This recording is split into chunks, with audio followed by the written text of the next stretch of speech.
What's up, people? Jonathan Wiseman here with another episode of The Grit. I've got two special guests with me today, and we're going to talk with Rad and Jennifer. Rad, that's a dope name. Is that a name you were born with, or did that come up a little bit later on? It came up a little bit later on. I was born with the name Radhesham, which is actually a beautiful Indian name. And then when I was a kid, Radhesham became Radish. And then when I became a little older, it got shortened even more to Rad. There you go. I love it. It's fucking rad. It's amazing. I have Jennifer over here. Jennifer, how are you doing today? I'm good. All right, we got the mics worked out. Thank you, Hector. We got HTC in the house. So I appreciate y'all tuning in. We got iHeartNature.com. It's actually iHeart-nature.com. We're going to get into the details of that business. I want to thank y'all for tuning in. Do me a favor first, though. If you get value from this, if you know Jennifer, if you know Rad directly, you know their story. You'll know it after this podcast. Share it, like it, show some love. That's how we get people out there to see exactly what it is we're doing and to enjoy it as well. Appreciate y'all tuning in. We're going to hear their story, and we're about to dive right into it. So appreciate y'all coming along for the ride.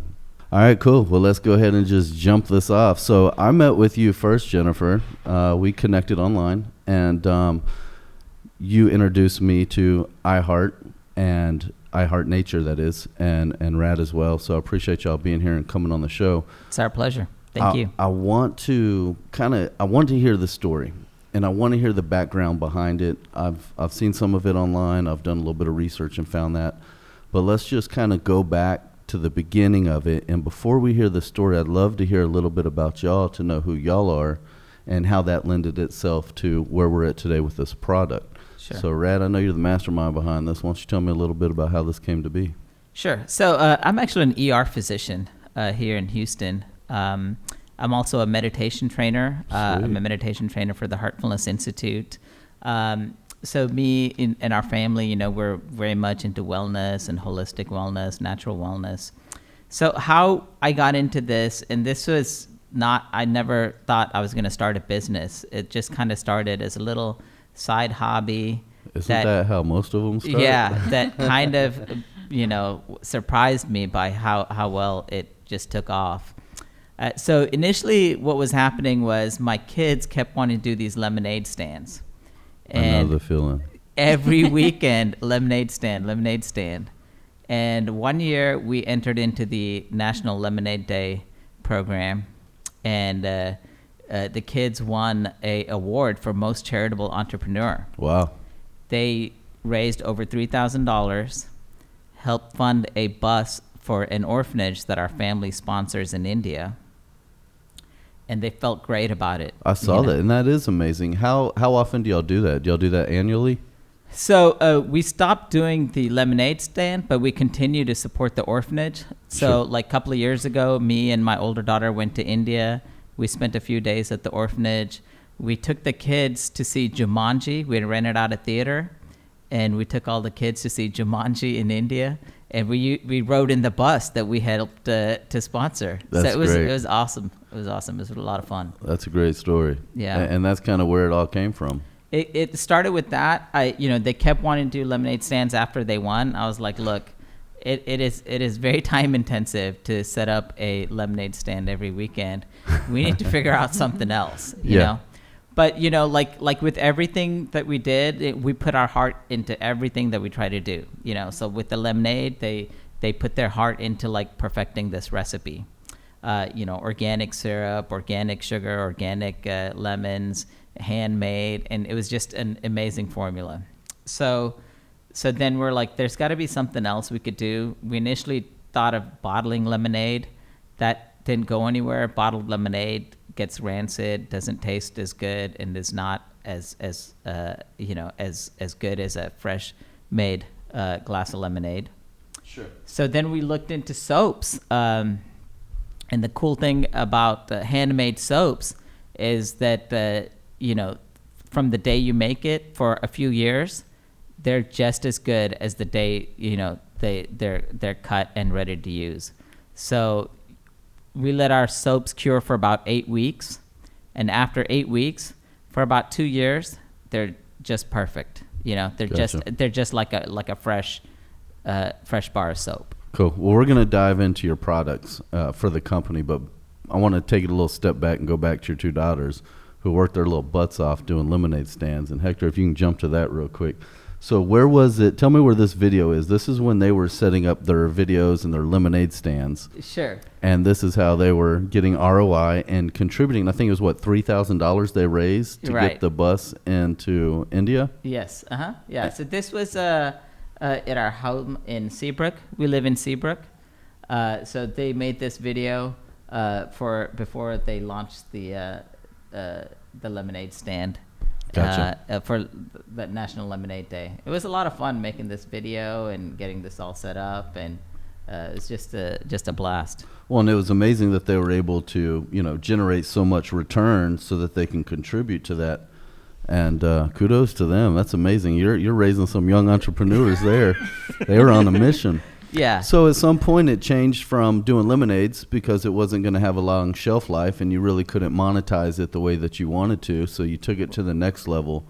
And is that when I Heart Nature was developed? Sure. So, the thing about lemonade, I mean, we wanted a product that we could stand behind and be like, this is the best, and I would totally want this.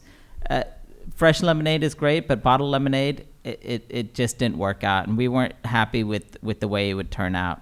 So then we're like, well, let's try soaps, and that's how I Heart Nature. We, and the kids helped me with all coming up with the name. We vetted a bunch of different designers for a logo, and we went through all these different iterations, and they were involved in all of that. So it was just fun to work with them and get this going. Gotcha. Well, it's been amazing. And Jennifer, tell us how you got into the picture. Tell us a little bit about you, your background, and where you met this handsome young man at. Well, I met Rad at one of his meditation classes, and then after one class, Rad was like, hey, will you help me out with this? I don't know why you asked me. This is a great question. Why did you ask me? Well, it's my intuition from my meditation. That's right. I like that. Yeah. So one of the things I love about working with Rad is that he's just the mindfulness, and he just him and his entire family, they just embody this just wellness from the inside out. And I was like, yeah, I call Rad and Ragini, his wife, like, y'all are my spiritual mom and dad. That's amazing. It really is. It's been a fun journey. And when you're Yeah. into wellness and meditation, and I've got a few friends that are deep into it, haven't got there quite myself, but I know that it's definitely healing and will help you take it to the next level. So y'all met in that type of environment. Mm-hmm. Yes, heartfulness meditation. And I was going through some really tough situations in my life, and I was in search of healing, and life brought me there. And for the very first time, I felt my heart. I know it probably sounds strange. No, it doesn't, but not at all. I connected to myself for the very first time, and it was this huge spiritual awakening that I went under or through, and that has just been such a pivotal point in my life. That's beautiful. Really cool. Yeah, life, like my entire perspective of life shifted, and now it's my turn to give that back. That's how I feel. That's amazing. And that's what y'all are kind of doing together. That's a great story to share. Thank you. Yeah, no, absolutely. Well, to top that story off, I got something else I want to share. Hector, you mind throwing this on here? You're quite the dancer, Rad. Oh, no!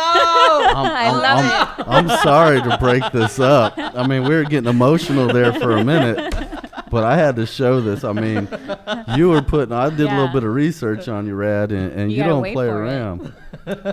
Oh, wait, when I saw this, I was like, what? The turmeric shuffle.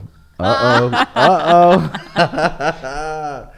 He's putting it down, boy. Watch out now. I'm That's sorry. awesome. I had to do that too. I'm sorry I couldn't play the music. It was some jamming music with that as well. When are you doing the next I know. shuffle dance? We'll all do it together. We're gonna have to do. it. Oh Yeah. shit! We'll have to do it together. I owned nightclubs for many years, and that's one of the best moves I've seen. That's awesome. What So- a compliment. So this is how y'all two came together. I love that. So let's go ahead and take it to the next level. What happened next? Where did this go? Y'all met up. You asked her to come on the team to help you with your vision and what you were working on. So the business idea, it started with the girls and doing lemonade. You wanted to switch it to a different business model that would actually get good results, I'm assuming. Sure. And that's when, so what was the first product you came up with? Our first product turned out to be our best seller. It's our turmeric soap. Have you smelled this stuff? I haven't, It smells but like y'all brought me a Christmas. whole bag of it. Oh First, my want to God. thank Sure. y'all. Take a second to It's thank y'all. Yeah, for it's bringing Christmas in a box. Wow. The wife's going to love that too. Oh yeah, Yeah. she is. So, I mean, we spent a lot of time formulating this. You know, as a physician, I researched a lot of articles. Turmeric is one of the herbal ingredients that's been, thoroughly studied. And there's lots of benefits that it has in skincare. Sure. So it helps with acne, helps with rosacea, helps with psoriasis, helps with anti-aging. It's all around just about everything. When Yeah. I had my supplement company, I know we talked about that a little bit before. Turmeric was actually going to be one of the next products that Sure. we were going to produce just because of the overwhelming response that it had just when they tested it with everything. Right. So the soap was the first product? Right. So, I wasn't thinking, oh, I'm going to have this huge soap company. I didn't think anybody would buy a single bar of soap. But, I was, if I was going to make something, I was going to put my heart into it. So we spent a lot of time formulating this. We took about a year to get the formula right. We made multiple batches. We figured out, how to formulate it, how to cure it. And we actually have a team of American soap artisans, that make these by hand. And so we So work it's with all them. handmade. It's all Is it handmade in America. In America, wow. Handmade in America. So, What involvement did your daughters have in this initial phase of it? they would.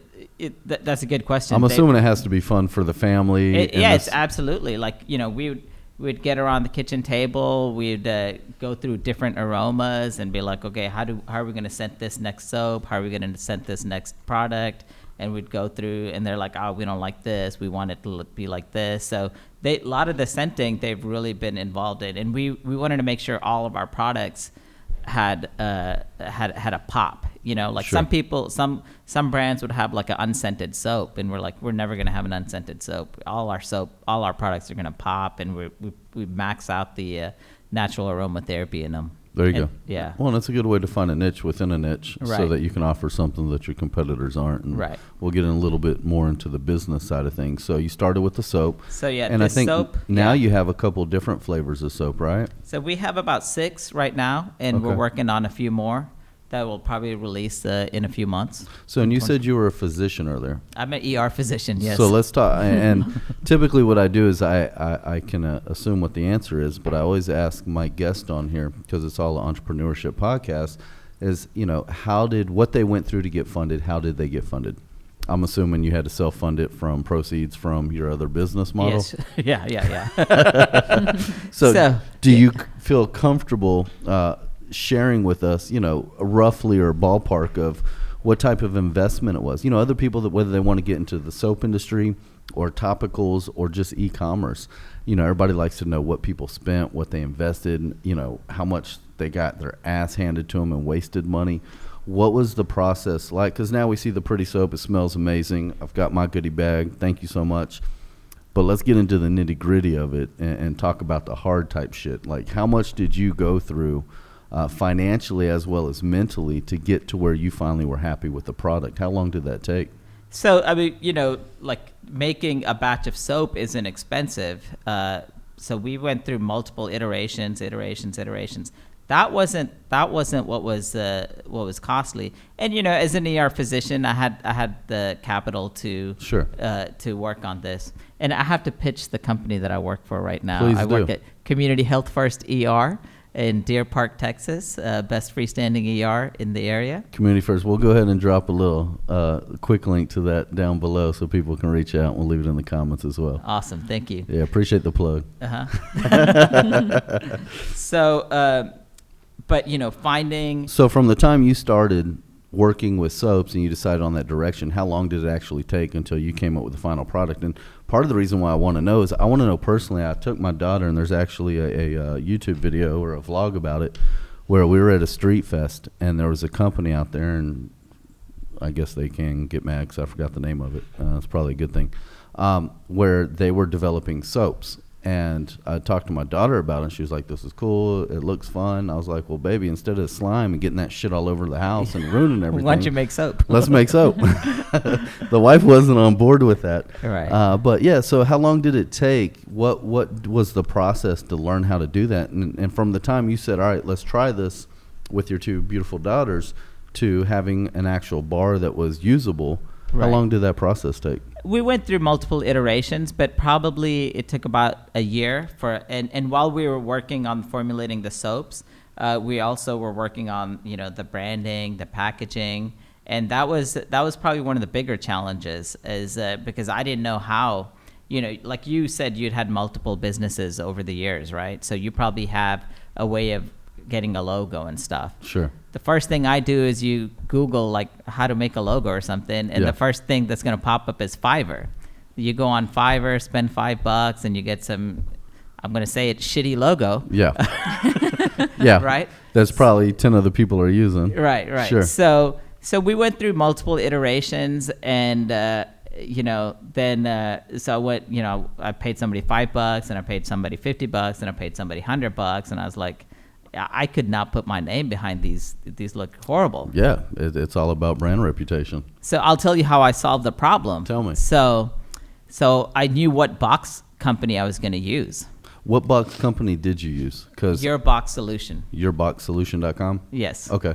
So I called them and I said, hey guys, you must see thousands of boxes, thousands of designs, there's got to be some that stand out, Give me one or two names of box designs that really are awesome, that you feel like, oh man, we're happy to be printing these boxes. Sure. So I got a name from them. And did they give you the client's name and then you got the artist's name from them, or they just gave you the artist? They gave me the artist name, because sometimes they get the files directly from the artist. Okay, sure. So I got the artist name. So then I contacted the artist, and that's when Game okay, changer. yeah, that's. But that it's an interesting way of solving a problem. Instead of like going from the front, you're like, hey, who's been doing this a lot? Who would know? Let's backdoor it. Yeah. No, I think it's great. And plug the company one more time. Your Box Solution. Your Box Solution, so .com. So if y'all need to get boxes for your products, and I've had this problem too when it comes to packaging, and I wouldn't necessarily call it a problem. It's just a hurdle you got to get over. You don't find the right box company, you're going to spend a lot of money getting boxes that don't necessarily, pull the weight, and you've got to go through a couple renditions of it before you're happy with the final product. So. And then if you want the artist, you'll have to contact me directly. Done deal. We'll have them contact you through the website. Perfect. No worries at all. So then after you got one done, it took you about a year to come up with the soap. And was it pretty easy once you had that made to come up with the different variations or the different aromas? once we figured out how we were going to make it, what the process was, what the box would be like, then it got iteratively easier and easier to make future bars, How did you come up with the name? Talking about branding, where did the name come from? And I love your slogan. Tell me about the slogan and who came up with it. So, okay, one of the best slogans we have here is reap what you soap. Right? I love it. It's Did y'all buy that domain name, reapwhatyousoap.com? No, but I just applied for the trademark. All right, cool. Nice. And so how'd you come up with that? So my wife came up with reap what you soap. So me and my daughters came up with I Heart Nature. It's just something that we did. I mean, as a family, we're very much into into the outdoors, nature, being eco-conscious, environmentally friendly, and that's just kind of our shtick. So it was just what it just spoke to us, and we weren't really like, oh, let's build a brand, but we were like, let's build something that's kind of an extension of us that we can kind of play with and, sure, it means and something see where to it you. goes. Yeah. Well, I just pulled it up, and reapwhatyousoap.com is already taken, so I thought we were going to have maybe a big win there, but we don't. Really? Yeah, surprisingly enough, we'll go to it after this podcast and see who owns it, and maybe we can steal it from them one way or another. Yeah. So it just came from the name itself. I Heart Nature is just, and I've done a little bit of background on you. It's just y'all are holistic, y'all are into wellness, and it's something that y'all live by, and just incorporated that into your product. Yes. Absolutely. Yeah. And that's like I said, you were talking about being an entrepreneur. I really wanted to say, look, what is the one thing we can give our kids? I mean, it wasn't just to teach them entrepreneurship. I was like, I want to teach them to be artists. I want to teach them to live life to the fullest, to put their heart into everything that they do. And even if it's, you know, making a bar of soap or making lemonade or whatever, you know, that they should put their heart into everything. And it shouldn't just be about the financial win, but it should be something where we contribute to either an orphanage, or we contribute to the environment, we contribute to society, and kind of push everything forward in a positive way. I love that. Yeah, and speaking of that, we're tied in with Trees for the Future and 1% Back to the Planet. And your girls are definitely artists. Like, I love going over, and the girls will go outside, and I'll say, all right, girls, here's the products. Get creative. They become art directors. That's amazing. It's so cute. And you give them the artistic freedom to do whatever they want with it. Yeah. So a lot of the Instagram posts that we have, you know, they help curate that and, you know, set up the products. Like we have a bar shampoo. Well, that's my next question is tell us what some of the other products are. It started with soap, and then it obviously grew from there. So what else we got? So this turmeric soap is probably one of our best sellers. This is another one. It's a turmeric face mask. Okay. Now, here's where, you know, being a physician and being into wellness and stuff. So most face masks that are on the market, they're pre-made. So meaning that you just kind of dig your fingers White label in. them. You just dig your fingers in and apply it. So it's a pre-made mixture. Okay. And a lot of cosmetic products are white labeled. Sure. There's, you know, somebody's making them and everybody's putting their different logo on their them. logo. So me and the girls and a bunch of research articles later, we came up with this formula. You know, we researched every single ingredient in here, and there's only a few ingredients. There's volcanic ash, which is bentonite clay. Mm-hmm. There's organic turmeric powder, organic fenugreek powder, and wild-crafted red sandalwood powder. Okay. So all natural. So it's just a powder. You take the powder and then you mix it with milk or water, and you make the paste. And then you apply that paste on your face. You can also apply it on your hair or your back. But this is a natural way of doing face masks and skincare. Yeah, without any of the harsh chemicals. Right. No, You I know, love it. another way I've used the matcha mask is back acne. Uh-huh. Like, I know. Are I'm you not gonna sharing say with who. us? It's not my back. How can I do my own back? I can do my own back. I'm not gonna say who. But yeah, like you can use this in so many different ways, not just your face, and you can really notice the difference. Like, it really clears your back, and those are areas that are hard. I mean, they're embarrassing. You know, Sure. You don't want to have back acne. Yeah, when it's summertime and you're out on the beach and shirt off, and Right. I get it. Now, well, and that's one thing that I learned in the supplement world and topical world was that, you know, a lot of stuff is made for the face specifically, but it's also nice to find full body masks. Now, you might paint it as a face mask, but it can be used all over. So Exactly. really good to know that is really for an all-in-one solution that you can put out there. So let's talk. So we got the face mask. And then right now, here's the face oil. So this we formulated to be used in the oil cleansing method. You take like a quarter-sized amount of oil, rub it in your hands, rub it all over your face. Then you take a steam towel and then apply that onto your face for a minute or so. And then you wipe off the oil, and then you take some warm water and then wipe off the rest. Your skin feels super moisturized. And it works great for people with dry skin, oily skin. Like, the oil helps dissolve the natural oils that you have on your face. Gotcha. And do you use any of the products together in a step or in a process? Would you use the oil and then the mask, or vice versa? Yeah, I was going to say, what I love to do is after my mask, I love to do the face oil. Gotcha. After you do the mask and pull it off, Exactly. then you got a clean palette to work with. Right. Gotcha. Cool. Well, let's dive into some of the business of it. I know we talked a little bit about the funding. Obviously, being a doctor, it wasn't too difficult to fund it. And how much money did you really put into building some soap? And any business is a great investment. So now that, you know, how do you juggle this because you're still a physician, I'm assuming? Yes, full time. Yeah. So and you're working, you know, 40, 60, 80 hours a week, whatever your demands are. This being let's call it a side project for now. You know, how do you juggle that?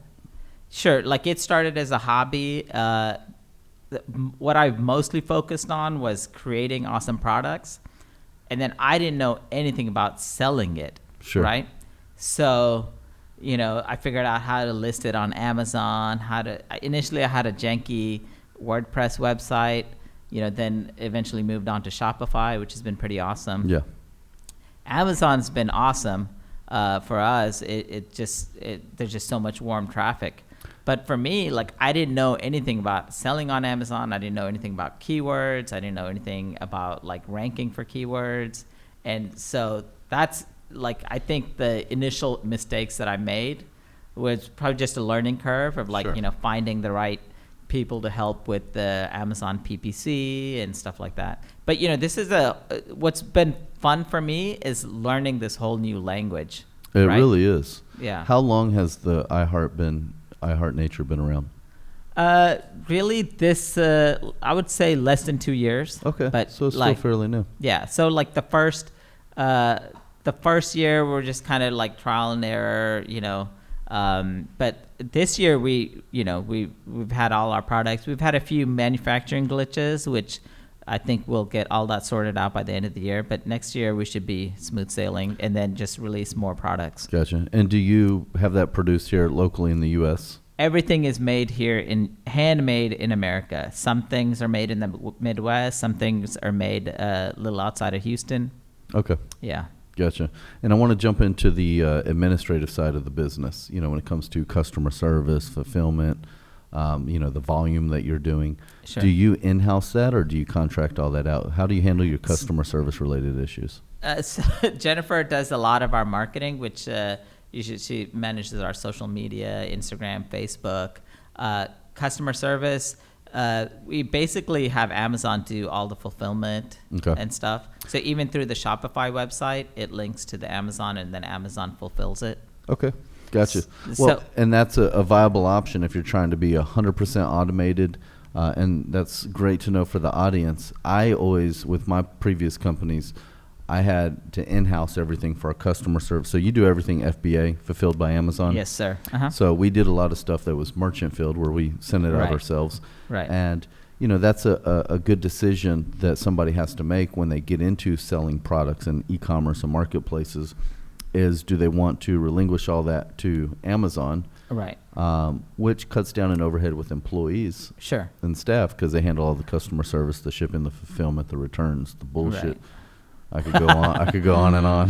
Really, I wanted to create something that I could just run from my laptop. You wanted to make it automated turnkey where you can be on an ocean somewhere with an internet connection. And the only thing I really wanted to deal with was making the awesome product. And then once the formula is done, like automate everything else. Being the creative side. Yeah. And that's one thing you mentioned earlier that I want you to highlight is you don't look at this as necessarily a business model or entrepreneurship. You actually looked at this more as being an artist. Right. And you did too, Jennifer, as coming up with something artistically, something out of emotion, something that meant something to both of y'all to present this product to the world.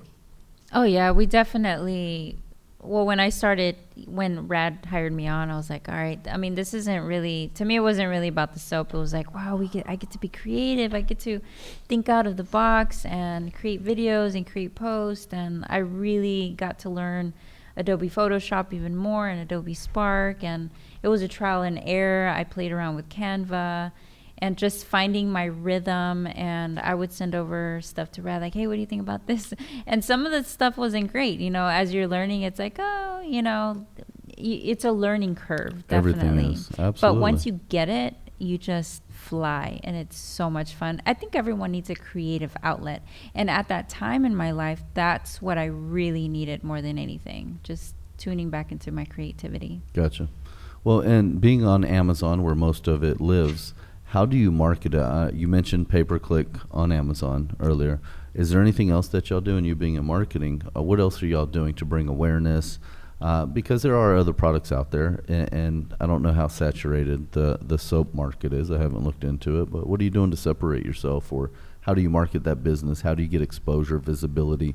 Because our clients that are, or our followers and fans that are watching, they want to know if they're going to launch a product, what is the best way that they can get exposure or get people buying on Amazon? Because it is a game. They do have an algorithm. And if you are brand new launching a product, how do you start getting people to buy your stuff? Sure. Like, the first time we launched this was on page 100, right? Sure, exactly. If you search for turmeric soap, it's going to be on at page 100. At the bottom. Yeah, nobody's going to find it. Nobody's going to be I was surprised. I mean, we made it to the first page, and then we've been on top 1, 2, or 3 for a whole year. And I was surprised at that. I don't think it's a lot based on advertising. I think like we have lots of repeat customers, and we have lots of great feedback, and lots of people who reach out to us on Instagram and Facebook and just shout out about the products. And so people have found incredible benefits from it. That, people are like, oh, this relieved my acne. Oh, this relieved my, scars that I had from old acne when I was a kid. This relieved all these dark pigmentation spots that I had. And I think they went out and told their friends, or people noticed. So we did some marketing, but we haven't done a lot. In 2020, our plan is to kind of roll that out. Yeah, roll that out. So it sounds like you got there organically. That's what it feels like to me. That's amazing. I mean, you can't ask for better. How like long did it take you to go from the 100th page to the first page? About 3 months, 4 months, I think. That's it? Yeah. The weird thing is, I'll say this, the first year, this would continuously run out. Like, I couldn't make, because we cured the bars of soap for a long time, and they're handmade. So I can't just be like, you can't just spit them out. I can't just spit them out. Sure. So there's several months of lead time. And so let's say I order like I tell the artisans, hey, make like 1,000 bars of soap, and then they get sold out. The next time I say, okay, make 2,000, make 4,000, make 8,000, and they would sell out before every time for like a whole year. That's I couldn't amazing. make it fast enough. Then I was like, let's just go whole hog and make a ton of it. That's amazing. So where'd you find your artisans at? I know you brought that up a couple of times. They're in the Midwest. Yeah. So I mean, I researched a bunch of different people. Had a bunch of different like manufacturing companies, different artisans that we've approached, and we tried different formulas with each. And then once we found a group that were like, hey, if you like can make their it, product, if I liked their craftsmanship, I liked the way they did it, the quality control that they had, and how earnest they were about making it, and basically they were cool. Like, we'll use these premium ingredients, we'll use these organic ingredients, we'll source it the way you want it, and so it's been a great working relationship. That's great. So it's not a typical manufacturer doing mass production. Like, these are true artisans that are making it by hand. Right. And I saw some of the images, and they're sitting there cutting it bar by bar by bar. Yes. That's cool. Mm-hmm. That's really cool. You touched on it earlier, Jennifer. Y'all were talking about some of the things that y'all contribute to, that you give back. I know this whole thing developed from a lemonade stand and contributing to a shuttle bus for an orphanage. Tell me some of the other stuff that y'all contribute to and that y'all are a part of and that means something to you. Yeah, so I think one of the great questions that you had earlier is, what would you say to help other people that want to start their own company? And I think that just finding something that speaks to their heart, like why, the big why, right? Sure. Why are you doing this? Because if you're doing it for the money, everyone probably already knows this. Like, it's only going to get you so far, and then you're still going to be unfulfilled. So one of the things that I love about I Heart Nature is that the heart of why we do it is to always give back. And so I want to say, Rad and I, we had this conversation. You said about 50,000 trees have been planted because of the sales that we've already had, or probably even more by now. I love it. That's amazing. Yeah, it's been fun. That's really cool. So just finding that passion, that reason, like the why. Why are you doing this? And I think that it always works best when you get into that mindset of giving back. And how can I service other people? Because whatever you give out is going to come back to you tenfold. Yeah. Well, and I know you said earlier that this podcast was about I Heart Nature, but I think it's important to point out that you're a life coach, and your heart's into this for different reasons. Can you tell us your YouTube channel and your Instagram handle so people can come find you to learn a little bit more about you and why you're so passionate, not just about this, but you're also doing amazing things out there. And I think it's only fair to give you a little bit of exposure on that. So what is your YouTube? What's your Instagram? Just give me a brief little 30-second pitch on who it is that you are and what you do. Okay. Well, thank you for that. Yeah. So my YouTube, it's just like a supplement to what I can offer my clients. YouTube, it's Jennifer Almaguer. Okay. I think the hardest thing is maybe knowing how to spell Almaguer. We're going to spell that on the TV and have the link in the description, Okay. so you don't have to worry about that. And my Instagram is the same, just an underscore afterwards, because the other Jennifer Almaguer took it. And you're a life coach that caters to... Yeah, so one of my biggest lessons in life was healing myself through codependency. I didn't realize that I was a codependent for more than a decade, and just finding yourself, and meditation had such a huge role in my life, and just helping people through separation or not knowing what self-love is, self-worth, knowing their value. Because I think that's one of our greatest lessons that everyone is going to be faced to. Like, who are you? Why are you here? And divorce, how to heal after divorce and relationships. So it's just more like internal healing, and then start living the life that you desire is what I help people accomplish. Well, thank you for sharing that. Life coach, Jennifer, y'all go find her out. The links will be below. Appreciate you sharing that with us. And that's probably going to serve for another podcast that we'll do a little bit later on and dive in deeper to that, because I believe that can really lend itself to helping so many people out there that are looking for somebody to kind of guide them and light them. Let me plug Jennifer. I mean, Jennifer's got a wealth of wisdom and life experience that I think, you know, if this is something you're looking for, please hit up Jennifer. Thank you. Yeah. Thank you Thanks, for Rad. adding that. Rad. You're so rad. I've already got 4 kids. Otherwise, I'd have to name my next one Rad. Can we change my nickname, Hector? I mean, that's gangster. So tell me, I Heart Nature. What's next for it? It's doing amazing. It's a great product. Thank you for my goodie bag. I'm going to enjoy it. And it's my birthday for all y'all that are watching. Happy birthday. That's right. Thank you. You know what I said? I told myself, make sure that that's the first thing you say. Anything that comes out of your mouth, the first thing is you're going to say, Happy birthday, Jonathan. Thank you so much. And that's why we're here having some cocktails to celebrate. And if entrepreneurs, you want to fucking grind, you want to get it, I don't care if it's your birthday, what the holiday is, motherfucking grind all day long. If you want to get it, you got to go motherfucking get it. So might have a cocktail in hand, but that's what we're doing. So what is next? What's going on for iHeart? What's the next thing to come? So sure, you know, like I've been playing this as like, oh, it's just a little hobby. It's just something we do on the side, you know, and it's kind of been that. But I think in 2020, we're going to, you know, it looks like it's about to take a little bit more of your time. Yeah. You're going to have to find some fill-ins for you at the hospital. Right. If you could offer one bit of advice for people wanting to get into this business, whether it's e-commerce or getting into topicals or soaps or some of the other products you offer, from your grind, your ups and downs over the last 2 years that you've been doing this, what's the number 1 or 2 biggest advice nuggets that you would give somebody trying to get into this? Put your heart into it, you know, do something that you're passionate about, vet people properly. There's not a bigger sucker out there than a new entrepreneur. That's a good one. That's a good one right there. Right? Like if you're a new entrepreneur, you're like, you got a big target on your head.